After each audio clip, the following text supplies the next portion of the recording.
Democracy is a living, breathing organism, and right now it needs us.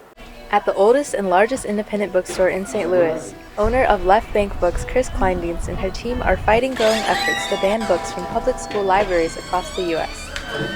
I think there's been an uptick recently in challenging and banning books, particularly in school settings. There is, a very polarized country right now, so part of the disenfranchisement of people of color and LGBTQ folks is to remove things from educational settings so that students simply won't learn about it and won't know about it. In Rockwood, 14 books have made their way to a review committee consisting of parents, teachers, and librarians gathered by Rockwood's Assistant Superintendent of Learning, Shelley Willott, to evaluate questioned materials. So Rockwood has a regulation, 6241, that allows for a parent or a patron to bring forward their concerns about particular learning materials. So that process allows them to fill out a form, state their concerns about the material, and then a committee is formed to have those discussions about whether or not that material should be retained with restriction, or not retained.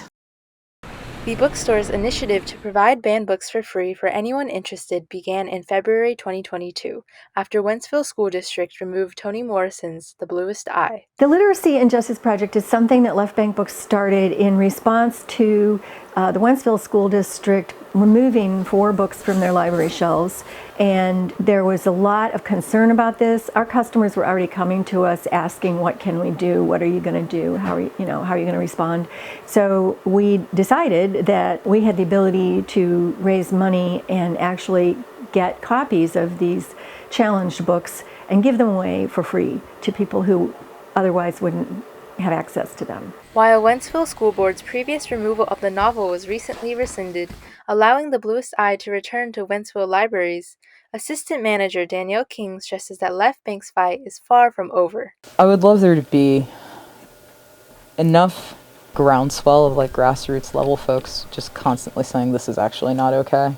We will actually make sure that everybody can get these books. These books serve a purpose. They are a part of the cultural conversation we've been having in this country for years, and they are vital components of those conversations, to the point where it just does stop happening. I'm not sure that it necessarily will, but I think it is important to make sure that there are people standing up and saying this is not okay. Don't be scared of ideas. Be scared of people who don't want to talk about ideas.